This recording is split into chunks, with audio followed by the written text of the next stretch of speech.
கும்பராசி கும்ப லக்னத்திற்கான பலன்களை காணவிருக்கிறோம். இந்த பராபவ வருடம் கும்பராசிக்கு பொறுமையும் நிதானத்தையும் கைப்பிடித்தால் நம்ம வாழ்க்கையில் மிகப்பெரிய லெவலில் ஜெயிச்சிடலாம்னு சொல்லுது. மாஸ் காட்டும். நம்ம கும்பமாமா அப்படின்னு சொல்லுவீங்க. ஆமாம், மாஸ் காட்டி நீங்கள் பெரிய பாஸாக மாறக்கூடிய ஒரு அற்புதமான நேரம்னு சொல்லலாம். 7.5 சனியில் நிறைய கஷ்டங்களை கண்டவர்கள் இருக்கிறாங்க.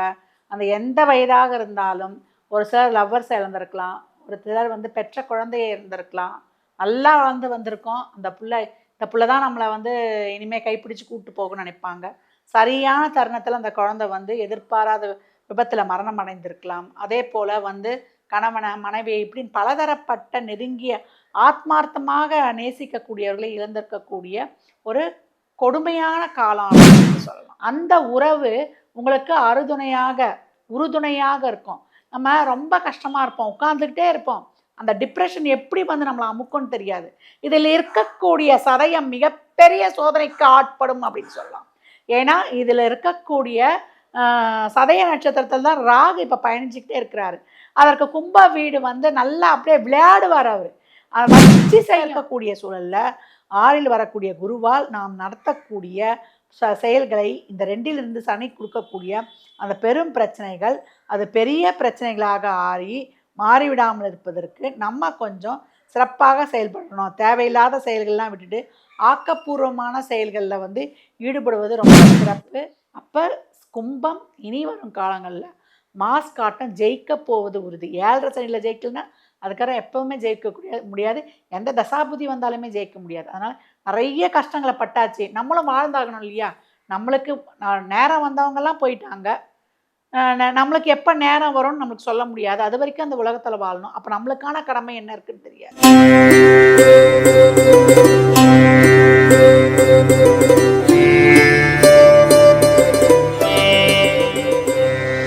ஓம் சரவண பவ. பாலும் தெளிதேனும் பாகும் பருப்பும் இவை நாளும் கலந்துனக்கு நான் தருவேன். கோலம் செய் தொங்க கரிமுகத்து தூமணியே நீ எனக்கு சங்கத்தமிழ் 3 தா. ஜோதிட யுகம் யூடியூப் சேனல் அன்பர்கள் அனைவருக்கும் ஆதித்ய சோனலட்சுமியின் ஆத்ம வணக்கங்கள். இந்த பதிவு மிகச் சிறப்பான பதிவு. வருகின்ற பராபவ வருடம் தமிழ் புத்தாண்டின் 40வது வருடம் அன்று 12 ராசிக்கும் நடைபெறவிருக்கும் பலன்களை துல்லியமாக இந்த பதிவுகளில் காணவிருக்கிறோம். இந்த சித்திரை முதல் நாள் அன்று உங்களை தேடி ஒரு புதிய உறவு வரப்போகுது. இந்த உறவால் உங்கள் வாழ்வில் ஏற்படக்கூடிய அதிரடியான மாற்றங்களையும் திருப்பங்களையும் நம்ம இந்த பதிவுகளில் காணவிருக்கிறோம். இந்த உறவால் நீங்க அடையக்கூடிய சாதக பாதக பலன்களையும் மற்றும் இந்த ஒரு வருடம் நீங்க எப்படி கடந்து வரலாம் என்கின்ற அருமையான ஒரு சில வழிமுறைகளை இந்த பதிவுகளில் பார்க்கலாம். பதிவுக்குள் போகலாம் வாங்க. கும்பராசி கும்ப லக்னத்திற்கான பலன்களை காணவிருக்கிறோம். இந்த பராபவ வருடம் கும்பராசிக்கு பொறுமையும் நிதானத்தையும் கைப்பிடித்தால் நம்ம வாழ்க்கையில் மிகப்பெரிய லெவலில் ஜெயிச்சிடலாம்னு சொல்லுது. மாஸ் காட்டும். நம்ம கும்பமாமா அப்படின்னு சொல்லுவீங்க. ஆமாம், மாஸ் காட்டி நீங்கள் பெரிய பாஸாக மாறக்கூடிய ஒரு அற்புதமான நேரம்னு சொல்லலாம். 7.5 சனியில் நிறைய கஷ்டங்களை கண்டவர்கள் இருக்கிறாங்க. அந்த எந்த வயதாக இருந்தாலும், ஒரு சிலர் லவ்வர்ஸை இழந்திருக்கலாம், ஒரு சிலர் பெற்ற குழந்தையை இருந்திருக்கலாம், நல்லா வந்திருக்கோம். இந்த புள்ள தான் நம்மளை இனிமேல் கைப்பிடிச்சு கூப்பிட்டு போகணும்னு நினைப்பாங்க.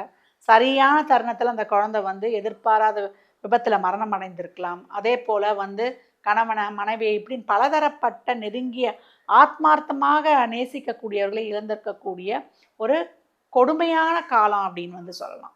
ஏன்னா உறவுகள் மட்டும் இல்லை, பொருளாதார விஷயத்துலேயும் அதே போல் நம்ம அன்பை தேடி எங்கெல்லாமோ ஓடிருப்போம். ஆனால் நம்ம கூடையே இருக்கிறவங்க நம்ம மேலே உயிராக இருந்திருப்பாங்க. அதையெல்லாம் அறியாமல் அவங்க போன பிறகு எண்ணி கலங்கக்கூடிய ஒரு கொடுமையான நேரம் அப்படின்னு சொல்லக்கூடிய அளவுக்கு இந்த காலகட்டம். கும்பம் மிகப்பெரிய ஒரு இன்னலான சூழலை கடந்து கொண்டிருக்கிற நேரத்தில் கொஞ்சம் பொறுமை நிதானம்.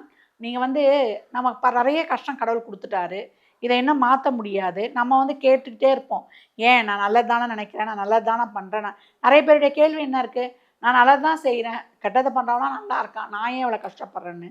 ஆனால் நம்ம போன ஜென்மத்தில் என்ன அந்த சஞ்சித கர்மா எடுத்துகிட்டு வந்திருக்குன்னு தெரியாது. கடவுள் ஒரு துளி தான் கொடுத்துருக்காரு. அந்த ஒரு துளிக்கே இவ்வளோ கஷ்டத்தை அனுபவிக்கிறோம். ஃபுல்லாக கொடுத்தா நம்மளாம் இருப்போமா என்னன்னு தெரியல.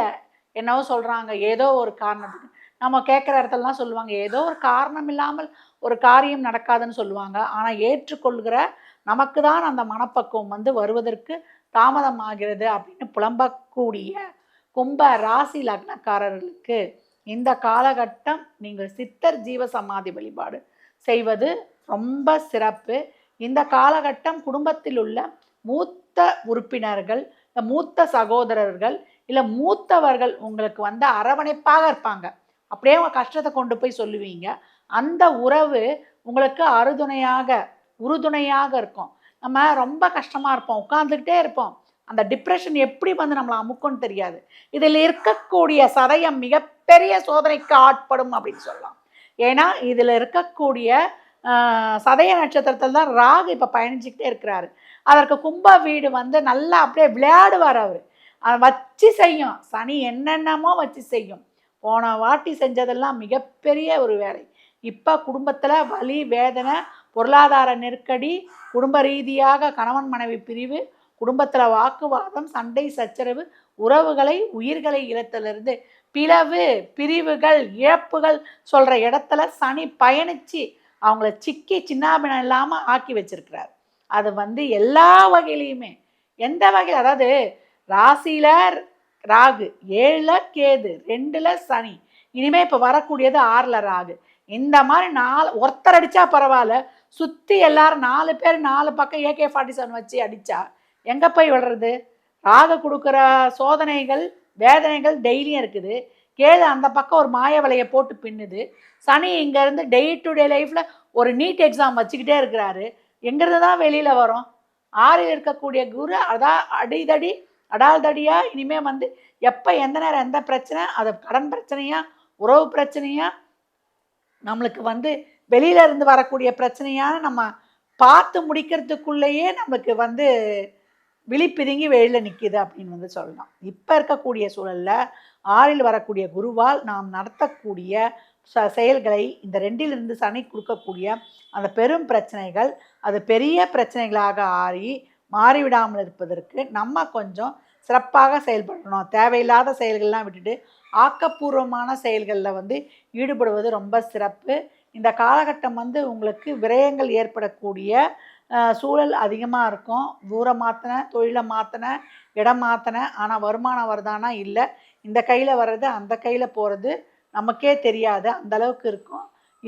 குடும்பத்தில் இருந்த அந்த வாக்குவாதம், நம்ம தனம் சம்மந்தப்பட்ட பிரச்சனை, அதே போல் தொழில் சம்மந்தப்பட்ட பிரச்சனையை குரு பார்வை கொஞ்சம் வந்து தனித்து கொடுக்கும். தொழிலில் வந்து மிகப்பெரிய ஒரு பிரச்சனைகள், ஒரு தொழிலில் வந்து இருந்த அந்த ஒரு இக்கட்டான சூழலெல்லாம் குரு பார்வை இப்போ தீர்த்து தரும். ஆனால் தொழிலில் வந்து மாற்றம் செய்து கொள்ளுங்கள். நிறைய பேருக்கு வெளியூரில் வேலை வாய்ப்பு, இல்லை வெளியே போய் வேலை செய்யக்கூடிய அமைப்பு இதெல்லாம் கிடைக்கும். ஒரு சிலருக்கு உடல் ஆரோக்கியத்தில் கூடுதல் கவனம் வேண்டும். அதே போல் நோய், எதிரி, கடன் சார்ந்த விஷயங்களில் ரொம்ப அவேராக இருங்க. தேவையில்லாத கடனை வந்து வாங்கிடாதீங்க. நம்மளுக்கு இந்த காலகட்டம் மிகப்பெரிய முதலீடுகளை எல்லாம் வந்து பத்திரமா வைக்கணும். நீண்ட கால முதலீடாக போட்டுக்கொள்வது ரொம்ப சிறப்பு. வாய் வார்த்தையில், கமிட்மெண்ட்டில் கூடுதல் கவனமாக இருக்கணும். ராகு நிறைய வந்து உங்களை ஒரு நாளாவது உங்கள் நடை உடை மாற்றத்தில் வந்து மாற்றத்தை ஏற்படுத்தும். ஆனால் அதெல்லாம் ஆக்கப்பூர்வமாக உங்கள் தொழிலையும் உங்களை அப்கிரேட் பண்ணுவதுலேயும், அதாவது செட் ஆஃப் பவுண்ட்ரின்னு வச்சிடணும். கும்பம் வந்து பவுண்ட்ரி இல்லாதது. நல்ல விஷயங்களுக்கு பவுண்ட்ரி தேவையில்லை.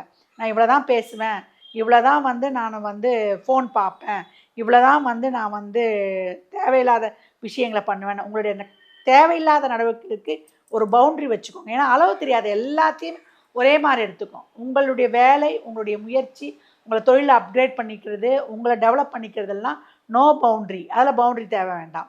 தேவையில்லாத விஷயங்களுக்கு பவுண்ட்ரி செட் பண்ணும்பொழுது கும்பம் ரொம்ப சிறப்பாக ஜொலிக்கும்.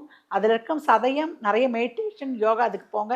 ஏன்னா ஒரு மாயையிலேயே சிக்கிக்கொள்ளும். 7 இருக்கக்கூடிய கேது, லைஃப் பார்ட்னர், அதே போல் ரிலேஷன்ஷிப்பில் கூடுதல் கவனம். நீங்கள் செலுத்துறத வச்சு தான் அது வந்து உங்களுக்கு ரிசல்ட் தரும். எதிரியுமே வந்து எனக்கு இப்போ கல்யாணம் ஆகிடணும், இப்போ வந்து எனக்கு ரிலேஷன்ஷிப்பில் சேர்ந்துடணும், இந்த விஷயத்தில் இந்த தொழிலை இப்பயே வந்து நான் கைப்பற்றிடணும், பெரிய பேர் புகழ்லாம் கிடச்சிடணும் அப்படின்லாம் வந்து எதையிலையும் பெரிய எக்ஸ்பெக்டேஷன் வைக்காதீங்க. எவ்வளோக்கு எவ்வளோ உங்கள் எஃபர்ட் போட முடியுமோ தாராளமாக போடுங்க. ரிசல்ட்டை வந்து எதிர்பார்க்காதீங்க. அப்போ இந்த இக்கட்டான சூழலில் கும்பம் அப்படியே பொறுமை நிதானத்தோடு கையாண்டு வந்தால், அதற்கப்புறம் ராகு கேது நகர்ந்தவுடன் உங்களுக்கு மிக மிகப்பெரிய ஒரு டேர்னிங் பாயிண்ட் இருக்கும். குரு கேதுவுடன் சேரும் காலகட்டத்தில் மிகப்பெரிய கடன்கள் உருவாக்கக்கூடிய வாய்ப்பு இருக்கும். அப்போ ரொம்ப கவனமாக கடன்களை கையாளணும். உங்களுடைய எதுலேயுமே பற்று வைக்காமல் உங்கள் உழைப்புன்னு போட்டு உங்கள் முயற்சிகளை இடைவிடாமல் செய்யும் பொழுது கும்பம் மாஸ் காட்டக்கூடிய, அதாவது உங்களுக்குன்னு ஒரு நல்ல காலம் வரவிருக்கு, அதில் மிகப்பெரிய ஏற்றத்தை அடைவீங்க. இந்த காலகட்டம் கோளறுப்பதிகம் தினமும் சொல்லுவது, அதே போல் பழமையான விநாயகர் தலங்களுக்கு சென்று வருவது உங்களுக்கு மிகச்சிறப்பான பலன்களை தரும். சங்கடஹர சதுர்த்தி பூஜையை நீங்கள் வளர்பிறையில் வர சதுர்த்தியில் காலையில் விநாயகரை வழிபடுவது, ஒரு 21 சுற்று சுற்றி, அதே போல் சங்கடஹர சதுர்த்தியில் மாலையில் 21 சுற்று சுற்றி 3 தேங்காய் சதுரக்காய் வாங்கி விடும்பொழுது உங்கள் வாழ்க்கையில் இருக்கக்கூடிய அனைத்து விதமான தடைகளும் நீங்கும். கண்ணு தெரியாதவங்களுக்கு அன்னதானம் நிறைய வாங்கி கொடுங்க. அதே போல் தேவையில்லாத பணம் கொடுக்கல் வாங்கல, வாய் வார்த்தையில், கமிட்மெண்ட்ஸில் கூடுதல் கவனம் தேவை. குடும்ப உறுப்பினர்கள் மேலே take care of the family அப்படின்னு சொல்லிடுச்சு. அப்போ ஃபேமிலியை கவனிக்காதவங்களுக்கு அங்கே இருக்கக்கூடிய உறவுகளை இழந்துட்டு பின்னாடி அவங்க இல்லையேன்னு வருத்தப்படக்கூடிய சூழலையும் உருவாக்கும்.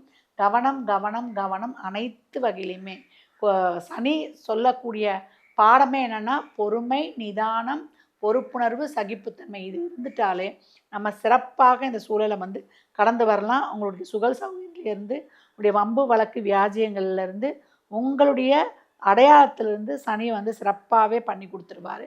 இந்த காலகட்டம் உங்களுக்கு அனைத்து வகையிலிருந்துமே, தொழிலில் இருந்தும் உங்களுக்கு ஒரு நல்ல மாற்றங்களை செய்து கொள்வதற்கு, அதே போல் குடும்ப சம்பந்தப்பட்ட விஷயங்கள்லேயும் நாங்கள் சிறப்பாக செயல்படுவதற்கு உங்கள் பணி, ஒத்துழைப்பு இதெல்லாம் ஆக்கப்பூர்வமாக இருக்கணும். கடன் விஷயம் முதற்கொண்டு எல்லாமே ஒரு நல்ல காரியத்துக்கு பயன்படுத்திக்கோங்க. தேவையில்லாத காரியங்களில் ஈடுபடாதீங்க. இதுதான் உங்களுக்கு டிப்ஸு. அப்போ கும்பம் இனி வரும் காலங்களில் மாஸ் காட்டம் ஜெயிக்க போவது உறுதி. 7.5 சனியில் ஜெயிக்கலன்னா அதுக்காக எப்போவுமே ஜெயிக்க முடியாது. எந்த தசாபுதி வந்தாலுமே ஜெயிக்க முடியாது. அதனால் நிறைய கஷ்டங்களை பட்டாச்சு, நம்மளும் வாழ்ந்தாகணும் இல்லையா? நம்மளுக்கு நேரம் வந்தவங்கெல்லாம் போயிட்டாங்க. நம்மளுக்கு எப்போ நேரம் வரும்னு நம்மளுக்கு சொல்ல முடியாது. அது வரைக்கும் அந்த உலகத்தில் வாழணும். அப்போ நம்மளுக்கான கடமை என்ன இருக்குதுன்னு தெரியாது. அதனால் உறவுகளில் இருந்து பிரிஞ்சு வாடினாலும், பொருளாதாரத்தை இழந்து வாடினாலும், உடல் ஆரோக்கியத்தை இருந்து வாழ்னாலும் இதிலிருந்து மீண்டு வருவோன்னு நம்பிக்கையோட, இறை வழிபாட்டோட இனி வரும் காலங்களில் கடந்து வரலாம். ரொம்ப மனசு குழப்பமாக இருக்குது, ரொம்ப எனக்கு கஷ்டமாக இருக்குமான்றவங்களாம் சித்தர் ஜீவசமாதியில் விபூதி வாங்கி கொடுத்துட்டு ஒரு 15 நிமிடம் அங்கேயே உட்கார்ந்து நீங்கள் வழிபட்டு கொண்டு வரும்பொழுது உங்கள் வாழ்க்கையில் மிகப்பெரிய ஏற்றங்கள், பௌர்ணமியில் போங்க, மிகப்பெரிய ஏற்றங்களையும் மாற்றங்களையும் கண்கூடாக காணலாம். பௌர்ணமி அமாவாசையில் போவது உங்களுக்கு ரொம்ப சிறப்பான பலனை தரும். கடன் பிரச்சனை, இல்லை ஒரு பெரிய எதிரிகளுடைய பிரச்சனை, இல்லை ஒரு கோர்ட்டு வம்பு கேஸ் இதெல்லாம் ஜெயிக்கணுன்றவங்க அமாவாசையில் போய் சித்தர் ஜீவசமாதியில் இந்த திருநூறு வாங்கி கொடுத்துட்டு வாங்க. இல்லை மனசு சரியில்லை, எனக்கு உடல் ஆரோக்கியம் ரொம்ப கஷ்டமாக இருக்குது, எதுவுமே என்னால் மூவ் பண்ண முடியல, ஒரு ஸ்டெப்பு கூட நான் எடுத்துகிட்டு வரல, என் வாழ்க்கையில் சுப காரியங்கள்லாம் தடைபடுறதுன்றவங்க பௌர்ணமியில் போய் அந்த விபூதி வாங்கி கொடுத்துட்டு ஒரு 15 நிமிடம் உட்காந்துட்டிங்கன்னா மெடிடேஷனில் உங்களுக்கு என்னென்ன பிரச்சனையோ எல்லாமே கண்ணு முன்னாடி அப்படியே ஸ்க்ரீனில் வந்துடும். இதெல்லாம் ஃபாலோ பண்ணிக்கோங்க. உங்களை தேடி வரக்கூடிய உறவு உங்களுடைய மூத்த சகோதரம், இல்லை உங்களுக்கான ஒரு வெல்விஷர், ஒரு பெரியவங்க அவங்கள கைப்பிடிச்சி உங்களை கூப்பிட்டு போகக்கூடிய அருமையான ஒரு தருணம் அப்படின்னு சொல்லலாம். கும்ப ராசி லக்னக்காரர்களுக்கு இளம் கனிந்த தமிழ் புத்தாண்டு நல்வாழ்த்துக்கள். இந்த ராசிக்கான பலனை நம்ம துல்லியமாக பார்த்துருக்குறோம். மேற்கொண்டு உங்களுக்கு சந்தேகங்கள்லாம் இருக்குது, நான் ஒரு குழந்தை பேர், திருமணம், இல்லை ஒரு முக்கியமான முடிவுகள் எடுக்கிறது, வெளிநாட்டு வேலை வாய்ப்பு, இல்லை தொழிலில் மாற்றங்கள் செய்து கொள்ளலாமா, முதலீடுகளை செய்து கொள்ளலாமா, வீடு கட்டலாமா அப்படின்னு ஒவ்வொருத்தருக்கும் ஒரு பிரச்சனைக்கான சொல்யூஷன் தேவை இல்லையா? அதையெல்லாம் அறிந்து கொள்வதற்கும் உங்களுடைய வாழ்நாளில் இனி வரும் காலகட்டம் எப்படி இருக்குன்ற சந்தேகங்களை தீர்த்து கொள்வதற்கு கீழ்கண்ட எண்ணிற்கு தொடர்பு கொள்ளுங்க. உங்களுக்கு ஜாதகங்களை சிறப்பாக ஆராய்ந்து துல்லியமான பலன்களை அறிந்து உங்கள் வாழ்நாளை சிறப்பாக்கி கொள்ளலாம். நாங்கள் உள்ளூரில் இல்லை, வெளியூரில் இருக்கோம், வெளிநாட்டில் இருக்கிறோம், வெளி மாநிலத்தில் இருக்கிறோம் அப்படின்னாலும் நீங்கள் வாட்ஸ்அப் மூலம் தொடர்பு கொள்ளுங்க. உங்களுக்கான ஜோதிட ஆலோசனைகள் சிறப்பாக வழங்கப்படும். மற்றும் ஒரு சிறப்பான பதிவில் சந்திக்கும் வரை தங்களிடமிருந்து விடைபெற்றுக் கொள்வது ஆதித்ய சொர்ணலக்ஷ்மி. இறை அருளால் அனைத்தும் நிறைவாகட்டும்.